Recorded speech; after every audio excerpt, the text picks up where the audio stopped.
আজ মৌসুমের শীতলতম দিন। কলকাতার তাপমাত্রা 10.2 ডিগ্রি সেলসিয়াস। গত 13 বছরে আজ শীতলতম জানুয়ারি। কলকাতার সর্বনিম্ন তাপমাত্রা 10.2 ডিগ্রি সেলসিয়াস, যা স্বাভাবিকের থেকে 3.7 ডিগ্রি কম। জেলার ছবি আপনারা দেখতে পাচ্ছেন। বীরভূমের কীর্ণাহার, অন্যদিকে ঝাড়গ্রাম, পুরুলিয়া এবং দার্জিলিং। কুয়াশার চাদরে দক্ষিণবঙ্গের একাধিক জেলা কিন্তু ঢাকা।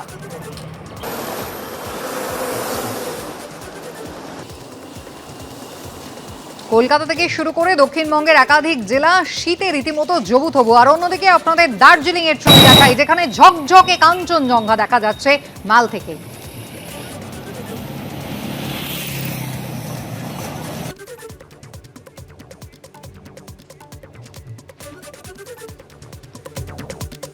দক্ষিণবঙ্গ যখন কুয়াশায় মুখ ঢেকেছে, তখন দার্জিলিং এর মাল থেকে যারা পর্যটকরা রয়েছেন তাদের জন্য কিন্তু দারুণ সময়। একেবারে কনকনে ঠান্ডা, আর অন্যদিকে ঝকঝকে কাঞ্চনজঙ্ঘা। গত শুক্রবার সন্দেশখালীতে পুলিশের আক্রান্ত হওয়ার ঘটনা, যে ঘটনায় এবার গ্রেফতার করা হলো মূল অভিযুক্ত তৃণমূল কর্মী মুসা মোল্লাকে। শেখ শাহজাহান ঘনিষ্ঠ এই মুসা মোল্লা, যার হদিশ কিন্তু করে চলেছিল পুলিশ, যেখানে সন্দেশখালীতে রাজ্য পুলিশের ওপরে হামলার ঘটনা ঘটে এবং তৃণমূল কর্মী মূল অভিযুক্ত মুসা মোল্লার নাম জড়ায়। এই ঘটনায় অন্য অভিযুক্তদের পুলিশ গ্রেফতার করলেও মুসার হদিশ তারা পাচ্ছিল না। নেজার থেকেই তৃণমূল কর্মী মুসা মোল্লাকে গ্রেফতার করলো পুলিশ।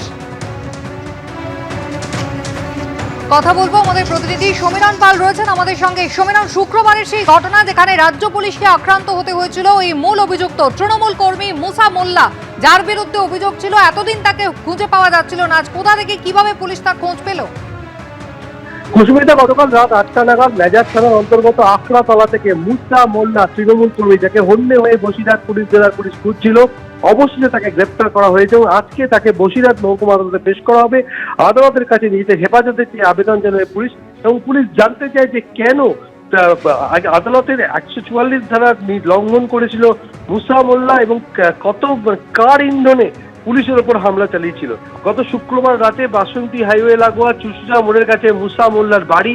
রাত 11টা নাগাদ নেজার থানার অন্তর্গত রাজবাড়ি পুলিশ ফাঁড়ির পুলিশ আধিকারিকরা তার বাড়িতে এসে পৌঁছয়। কেননা মুসা মোল্লা 4 বিঘা জমি দখল করে ভেরি করছিল। 8 বছর আগে ওখানকারই এক বাসিন্দা তাদের চাষের জমিতে জোর করে নোনা জল ঢুকিয়ে ভেরি তৈরি করেছিল এবং সেই অভিযোগ হয়েছিল। সেই অভিযোগের ভিত্তিতে আদালতের পক্ষ থেকে 144 ধারা জারি করা হয়েছিল ওই জমিতে। সেই 144 ধারা লঙ্ঘন করে মুসা মোল্লা সেখানে মাছ চাষ করছিল। এই বিষয়ে পুলিশের পক্ষ থেকে তাকে বেশ কয়েকবার নোটিশ দিয়ে তলব করা হয়, কিন্তু সে রাজবাড়ি পুলিশ ফাঁড়ির পুলিশ আধিকারিকদের নোটিশে সাড়া দিয়ে তাদের সঙ্গে দেখা করেনি। এরপরে মুসা মোল্লার বিরুদ্ধে অভিযোগ দায়ের করে রাজবাড়ি নেজার থানার পুলিশ, এবং সেই অভিযোগের তদন্ত করতে গিয়েই পুলিশ আধিকারিকরা আক্রান্ত হয় এবং এক পুলিশ আধিকারিক সহ 6 জন পুলিশকর্মী জখম হয়।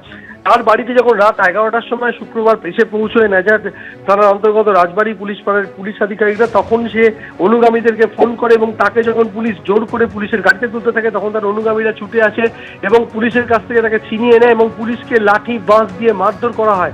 একজন অফিসার সহ 6 জন পুলিশকর্মী জখম হয় এবং শুধু তাই না, পুলিশের গাড়ি পর্যন্ত ভাঙচুর হয়। এবং এই ঘটনার পর পুলিশের পক্ষ থেকে বসিরহাট পুলিশ জেলার শীর্ষকর্তারা গোটা এলাকায় তল্লাশি চালিয়ে 9 জনকে গ্রেপ্তার করে, তার মধ্যে মুসা মোল্লার এক আত্মীয়া ছিল। এরপরে গত পরশুদিন দক্ষিণ 24 পরগনার জীবনতলা থানা এলাকা থেকে মুসা মোল্লার ভাই এবং ভাইয়ের 2 ছেলে, মোট 3 জন, অর্থাৎ 12 জনকে এর আগে গ্রেপ্তার করা হয়েছিল। মুসা মোল্লাকে হন্যে হয়ে পুলিশ খুঁজছিল। সেই মুসা মোল্লা তৃণমূল কর্মী, তাকে অবশেষে গ্রেপ্তার করলো নেজার থানার পুলিশ। আজ তাকে বসিরহাট মহকুমা আদালতে পেশ করা হবে। এই মুসা মোল্লার হদিশ পেতে বয়ারমারি 2 নম্বর গ্রাম পঞ্চায়েতের তৃণমূলের প্রধান এবং উপপ্রধানকে টানা 1 দিন ধরে নেজার থানায় আটক করে জিজ্ঞাসাবাদ করা হয়। এই কার ইন্ধনে মুসা মোল্লা পুলিশের ওপর হামলা চালালো। তুমি জানো যে 2024-এর 5ই জানুয়ারি রেশন দুর্নীতি মামলায় শেখ শাহজাহানের বাড়িতে যখন ইডি আধিকারিকরা গেছিলেন, সেই সময় শেখ শাহজাহানের অনুগামীরা তাদের উপর হামলা চালায়, ইডি আধিকারিকদেরকে মারধর করে, গাড়ি ভাঙচুর করে।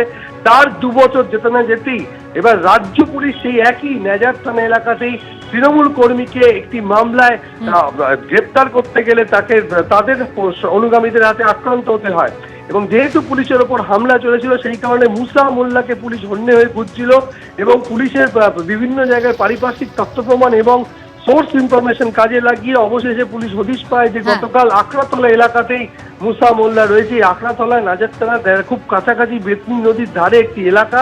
সেখান থেকে রাত 8টা নাগাদ মুসা মোল্লাকে গ্রেপ্তার করা হয়েছে। আজকে তাকে নিজেদের হেফাজতে চেয়ে আবেদন জানানো পুলিশ জানায় পুলিশ, এবং কিছুক্ষণের মধ্যে তাকে বসিরহাট মহকুমা আদালতে পেশ করা হবে, এবং এই নিয়ে গ্রেপ্তারের সংখ্যা বেড়ে দাঁড়ালো 13। সমীরণ, ধন্যবাদ। রাজ্য পুলিশের পরবর্তী ডিজিপি নিয়োগ ঘিরে নজিরবিহীন জটিলতা তৈরি হয়েছে। রাজ্যের পাঠানো প্যানেলের তালিকা ফেরত পাঠিয়ে দিয়েছে ইউপিএসসি। কথা বলবো, ময়ূক ঠাকুর চক্রবর্তী রয়েছেন আমাদের সঙ্গে। ময়ূক, ইউপিএসসি তালিকা চেয়ে পাঠিয়েছিল, কিন্তু সেই তালিকা এবার ফেরত পাঠিয়ে দেওয়া হলো কেন? দেখো, ইউনিয়ন পাবলিক সার্ভিস কমিশন রাজ্যের যে মুখ্য সচিব, চিফ সেক্রেটারি, তাকে একটা চিঠি পাঠিয়েছে, এবং সেই চিঠি পাঠিয়ে ইউপিএসসির তরফ থেকে পরিষ্কারভাবে যেটা বলা হয়েছে যে রাজ্যের তরফ থেকে কয়েকজন সিনিয়র আইপিএস অফিসারদের নাম পাঠানো হয়েছিল, এবং এই মাসের 31 তারিখ রাজ্যের বর্তমান দায়িত্বপ্রাপ্ত ডিজিপি স্থায়ী নন, অর্থাৎ রাজ্য সরকার যাকে কেয়ারটেকার ডিজিপি করেছেন 1989 ব্যাচের আইপিএস অফিসার রাজীব কুমার, তিনি 31শে জানুয়ারি 2026-এ রিটায়ার করবেন। ইউপিএসসি কে তার আগে তালিকা পাঠানোর জন্য রাজ্যের তরফ থেকে অনুরোধ জানানো হয়েছিল, চিঠি পাঠানো হয়েছিল, কিন্তু ইউপিএসসি পরিষ্কারভাবে যেটা বলেছে যে 2023 সালের ডিসেম্বর মাসে আইপিএস অফিসার মনোজ মালব্য যখন রাজ্যের ডিজি পদ থেকে রিটায়ার করেছিলেন, তখনই রাজ্য সরকারের তরফ থেকে একটা নামের তালিকা ইউপিএসসি কে পাঠানোর কথা ছিল, কিন্তু রাজ্য সেই নামের তালিকা না পাঠিয়ে রাজীব কুমারকে রাজ্যের কেয়ারটেকার ডিজিপি পদে বসান। এরপর গত জুলাই মাসে রাজ্যের তরফ থেকে একটা নামের তালিকা পাঠানো হয়, এবং গত অক্টোবর মাসে সেই নামের তালিকা নিয়ে ইউপিএসসি একটা মিটিং এ বসে। সেই মিটিং ঘিরে রাজ্যের তরফ থেকে জটিলতা হয়, যেটা নিয়ে আরেক আইপিএস অফিসার রাজেশ কুমার, তিনি সেন্ট্রাল অ্যাডমিনিস্ট্রেটিভ ট্রাইব্যুনাল বা ক্যাটেও গেছেন, কারণ গত অক্টোবরে যখন ইউপিএসসি মিটিং করেছিল তখন রাজীব কুমার, রাজেশ কুমার, রণবীর কুমার, এই তিনজন আইপিএস অফিসারের 6 মাস চাকরি ছিল না। ফলত এই যে অক্টোবরের মিটিং, সেটা ইনকনক্লুসিভ ছিল। ইউপিএসসির তরফ থেকে বলা হচ্ছে যে এরপর তারা অ্যাটর্নি জেনারেলের কনসালটেন্সি নেন, এবং অ্যাটর্নি জেনারেল যেটা অ্যাডভাইস করেছেন যে রাজ্যের এই জায়গায় দাঁড়িয়ে রাজ্যকে কিন্তু সুপ্রিম কোর্টের দ্বারস্থ হতে হবে পরবর্তী ডিজিপির জন্য। 31শে জানুয়ারি কুসুমিতা রাজীব কুমারের রিটায়ারমেন্ট রয়েছে, ফলত তার আগে একটা বেনজির পরিস্থিতি কিন্তু তৈরি হয়েছে ডিজি নিয়োগ নিয়ে। ময়ূক, ধন্যবাদ। এবিপি আনন্দ, এগিয়ে থাকে, এগিয়ে রাখে।